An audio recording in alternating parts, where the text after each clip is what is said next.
So I've got a quarter of an hour now to kind of talk to you about an issue and a tool that we've developed, which I hope will actually be a practical tool to create more inclusion in our workplaces. Listening to kind of a lot of the awards going on, the conversation this morning, and working with many of you in the past and hopefully in the future as well, I know this is really, really important. But I'm going to be a little bit controversial, if I may, just to kind of really cut to the chase. In April this year, we did some research on the gender pay gap, and we looked at the organizations in this country, many fine organizations, who had won awards for their gender work.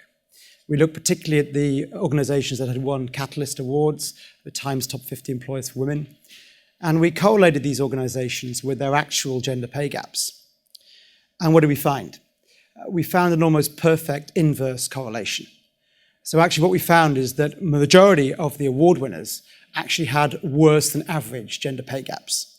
In fact, the two organizations that had won the most gender awards, HSBC and Goldman Sachs, actually had the largest gender pay gaps. So this, for me, was something we wanted to highlight. And credit to both those organizations, we had some interesting conversations. But the point remains that many of us doing really important work in diversity and inclusion are too often focusing on the wrong things. And we're often focusing on stuff which doesn't really make an impact.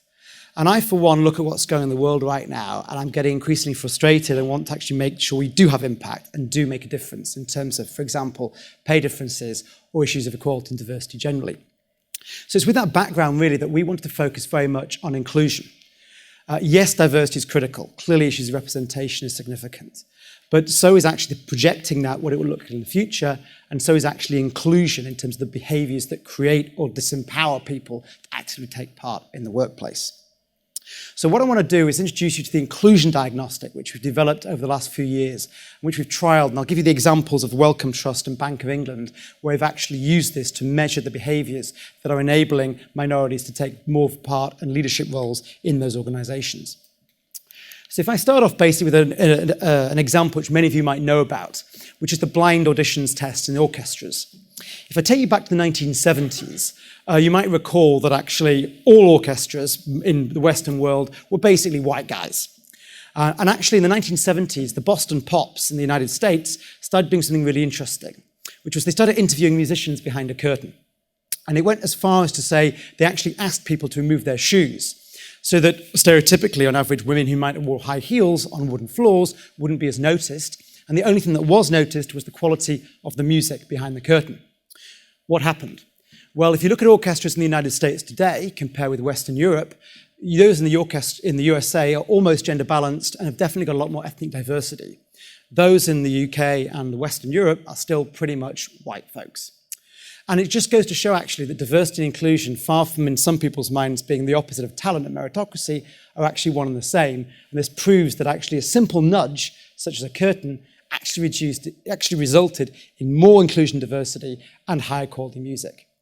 So if you now look at the New York Symphony Orchestra and compare it with the Vienna Philharmonic, you'll see the evidence of what happens when you actually do use simple nudges and techniques to improve the quality of work as well as greater inclusion and diversity. Let me take that on to a rather disgusting example. And now I'm going to offend my fellow men in the audience. But actually, many of you who have used perhaps urinals over the years will notice that men tend to be kind of particularly dirty sometimes in public bathrooms, and there's often urine all over the floor. Why am I mentioning this disgusting example? Well, because it's the most simple nudge I know of how we can use behavioral economics to create a difference. Here is a urinal, and we put actually on it a mock fly. This was trialled at Schiphol Airport in Amsterdam 2 years ago. What happened? Well, guys, like human beings generally, like gamification, and the gentlemen tended to aim for the fly, which tended to actually reduce wastage on the floor by about 80%. In other words, a simple nudge like this can create actually a more healthy environment for all of us. If we use the orchestra example or the urinal example, how can we take that actually behavioral economics into the workplace to create more inclusion and use it for something good, not just drier floors or better orchestras? Well, let's look at bias. If you, for example, were to Google 3 black teenagers, this is what you might get, right? Pretty morally outrageous, as well as basically inefficient. I'll come on to that in a minute. If you were to Google 3 white teenagers, this is what you get. And that juxtaposition, which is actually on Google right now today, is really a reflection of human beings' minds and their biases that happen in their unconscious all the time. This is what we're dealing with. And so it doesn't really matter how many initiatives we set up on gender equality or race equality, important though they are, if we don't tackle basically dominant group bias, we're never going to create truly inclusive workplaces that are essential for us all to flourish and grow. So we basically took some of these insights. Diversity and inclusion is the idea fundamentally that inclusion is the secret sauce that allows diversity to thrive. If we think of diversity as the workforce, inclusion is the workplace. So it's fantastic to have network groups, it's fantastic to have initiatives, but fundamentally, if you don't tackle the dominant culture, the workplace, we won't truly have equality of opportunity and diversity able to thrive. So when I go back to that example from April, when we looked at the gender pay gap and award winners, despite the fact that lots of organizations have won awards, they haven't tackled male behavior. They haven't actually tackled the dominant group culture, which is actually stifling diversity flourishing and flying in those organizations. So in fact, it's inclusion that we really need to focus on to truly allow diversity to thrive. Let me give you an example of building up to this tool that I'm going to share with you. If we take diversity, first of all, the protected characteristics which we all know about, right? We also wanted to look at 3 additional ones. We wanted to look at socioeconomic background, class, particularly in the UK. We wanted to look at introversion and extroversion. Introverts are systematically discriminated against in boardrooms all over the UK. And we also want to look at cognitive diversity.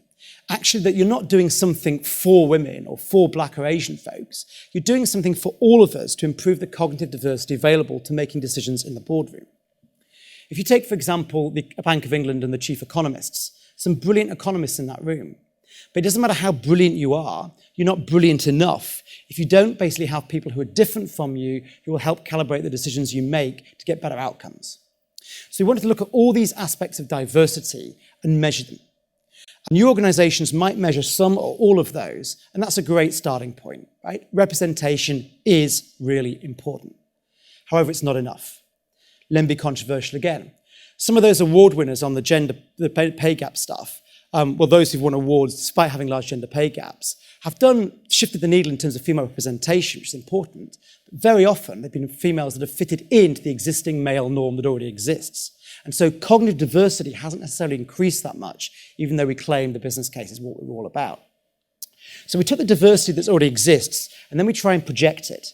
So we worked with an airline this year, where the CEO had gone public and said they wanted 30% women by 2023. When you actually looked at the numbers, there was no chance at all they were going to get anywhere near that, because fundamentally they were getting less diverse. One of the reasons KPMG got really into diversity and inclusion a few years ago was when they realized that 10 years prior, they'd been more diverse in their client base, but then they'd become less diverse in their client base. And actually by doing nothing, under the seeming appearance of equal opportunities, they were becoming less diverse over time. So you actually had to do something just to keep stationary, let alone get more diverse. So these projections are really, really important to actually say, if you want to increase sales, if you want to increase your P&L, if you want to do stuff from a business perspective, you have a 3-year business plan. So where actually is your 3-year business plan for diversity and inclusion? Because if you don't have one, you're never going to get there. And actually, you might be sleepwalking into less diversity over time. So there's diversity, there's projecting diversity, and then there's inclusion. Now, inclusion is what we really wanted to measure. We basically want to say, what specific behaviors does the organization practice that are making it less inclusive? For example, in some of our surveys, 81% of women reported being interrupted in meetings. 21% of men hadn't noticed. I'd only noticed, right? So it's basically the behaviors that actually limit inclusion happening and diversity thriving. What interventions can be introduced to make the organization more inclusive? So, for example, men just shutting up more, listening more, and rotating the chair in a meeting can be one of the most significant things you can do for inclusive decision-making in an organization.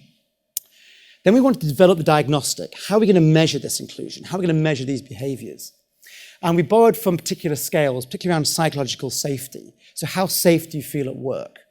So, for example, a lot of those organizations that have increased their gender diversity, when you actually measure psychological safety, it's still pretty low. You might have increased gender representation, but women don't feel safe to actually disagree in a board meeting. Infer questions from the literature, a lot of work on microaggressions and microbehaviors, and then questions for validation that we use as well in the tool to develop this diagnostic. And what we ended up with after all this work and surveying literature over a couple of years, and seriously a lot of source data, was we ended up with 6 areas of behaviours that we wanted to measure. So, for example, we wanted to measure psychological safety. How easy is it to disagree with your boss? We wanted to measure things around transparency of pay, actually negotiating power. We wanted to measure things like how often you're interrupted in a meeting or how often your ideas are attributed to somebody else. These are real interesting measures of behaviours and inclusion which get at the culture of an organisation, which is what really, really matters in terms of creating inclusion and diversity. So we took these 6 areas of study, we made them into a tool, and we used this tool on the Bank of England and Wellcome Trust. If I first of all go through the results of the Wellcome Trust. Both of these clients are fantastic for many reasons, but one is that they have open source data, so I'm able to share this with you today. We looked, for example, at these 6 areas for micro-behaviours and transparency and psychological safety. And this is an example about disability. And what we found in disability at Wellcome was really interesting, that on average, disabled people had far lower, statistically significantly lower psychological safety than non-disabled people. This is particularly true when it came to, for example, requesting flexible working. Here you can see actually that there was statistically significantly more fear amongst disabled people requesting flexible working than non-disabled people. So what do we do about that? Well, we decided just to make flexible working the default. That became the norm. And so one of our key recommendations was if you make flexible working the default, it removes the pressure on the minority group to request it and puts it onto the dominant group that it's the norm, and therefore you opt out rather than opt in, which is far more psychologically safe for disabled people to do than having to do the opposite. At the Bank of England, we did this survey as well with them. And we looked at, for example, again, all these measures that I've mentioned at the beginning of the presentation. I'm going to focus on race. But the sample size was such that we were able to get into some really good intersectionality and look in particular at the experience of black women. What we found was that black women across the board had a statistically significantly worse experience than white men on a range of these measures such as psychological safety. This might seem obvious to any black female colleagues in the audience and say, I could have told you that. But believe me, executives don't get this stuff. And if you can put it in a quantitative fashion that's in plain English they can understand, suddenly the penny drops. And one of the actions that we did from this was to create, for example, a sponsorship program at the Bank of England, where we paired up the senior executives, so every member of the executive committee, with black and Asian talent. And basically that was a really great way of actually intervening directly in the system and pairing up brilliant upcoming talent that might not be in in-groups, might not have those platforms and opportunities directly with the power brokers themselves. And that's going really, really well. So this is a really, really brief presentation because it's a 50-minute blast and insight, but I hope I've made the point. The point being that diversity is important, for sure. I don't want to, as a white guy, say that representation is not important. Of course it is, but it's not enough. You've got to project what it's going to look like in the future, and you've got to focus on inclusion. Because if you don't focus on inclusion and the behaviours that underpin inclusion, you won't actually break through, you won't actually create diverse, inclusive cultures, and you won't therefore make better organisations that are high-performing and just far more pleasant to work in.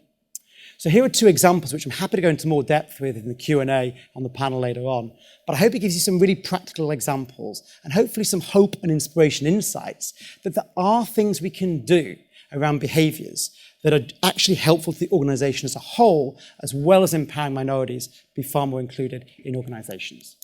So that's my details. Very happy to take questions and answers later on, but I believe I'm probably at my time. Thank you.